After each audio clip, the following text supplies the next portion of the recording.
అరే గట్ల బియ్యం బుక్కుతున్నవేంద్రా? ఓ పిల్ల, బియ్యం ఎందుకు బుక్కుతున్నవే? ఏడ పనిలేదా ఏంది నీకు? ఇట్లా బియ్యం బుక్కితే మీ పెండ్లి నాడు ఫుల్ వాన పడుతుంది, అప్పుడు మంచిగా అవుతుంది అని అనేది చిన్నప్పుడు పెద్దోళ్ళు. బియ్యం బుక్కితే పెండ్లి నాడు వాన పడుతుందని ఎక్కిరిచ్చేది కూడా. గీ పిల్లగాడు బాగానే బియ్యం బుక్కినట్టున్నాడు. పెండ్లి మండపానికి పోయేటందుకు పిల్లగాడు ఎంత తిప్పలు పడ్డాడో చూడుర్రి. అయ్యో ఈ బ్రదర్ బాగానే బియ్యం బుక్కినట్టున్నాడు కదా. పెళ్లి నాడు పొట్టు పొట్టు వానలు పడే వరకు పిల్లింటికి పోయి పెళ్లి చేసుకునేందుకు ఇన్ని పాటలు పడుతున్నాడు పాపం. కరీంనగర్ దగ్గర ఉన్న గన్నేరు వరం కాడైంది ఈ ముచ్చట. మత్తడిగా అలుగు వారుతుండే వరకు రోడ్డు మీదకి వెళ్ళే వరద పొంగింది. అటు చూస్తే పెళ్లి ముహూర్తానికి టైం అవుతున్నది, ఈడ చూస్తే బండి పోయేటట్లేదు. ఎట్లరా అని ఒడ్డు మీద ఉండే 4 గంటలు ఎదురు చూసిరట. పిల్లగాడు నడుద్దామంటే పాపం పెళ్లి బట్టలల్లుండే. ఇక అవి తడుస్తే మళ్ళీ మండపంలో పోయే వరకు ఆరకుంటే అదో జంజాటం.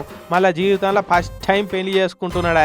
ఇక గిసొంటి టైంలో ప్యాంటు పైకి మలిపించి నడిపిస్తే ఏం మంచిగా ఉంటుందని ఊరోళ్ళు పెళ్లి చుట్టాలు కలిసి పిల్లగాన్ని ఎత్తుకపోయి అవతలోడ్డు నుంచి యువతలోడ్డు దాకా యూరియా బత్తను మోసుకపోయినట్టే మోసుకపోయిరిగా. మొత్తానికైతే వరద దాటిచ్చే వరకు పిల్లగాని కళ్ళల్లా అమ్మయ్య ఇక నా పెళ్లికేం విఘ్నాలు లెవ్విగా అనుకుంటా 1000 ట్రాన్స్ఫారంలా ఎలుగు కనిపించింది అనుకో రాదురి. ఈ మత్తడి కాడ ప్రతి వానాకాలంలో ఇదే ముచ్చటవుతున్నదట. ఓట్లు వచ్చినప్పుడు లీడర్లు అప్పటి మంద మాటలు చెప్పి దాటిస్తున్నారట. మేమేమో ఇట్లా పాటలు పడుతున్నాం అనుకుంటా పెళ్లి వాళ్ళు గరం అవుతున్నారు. జర మా పిల్లగానికైనట్టు ఇంకో పిల్లగానికి కావద్దంటే బ్రిడ్జ్ కట్టే ఇకమత్ చేయరని అంటున్నారు.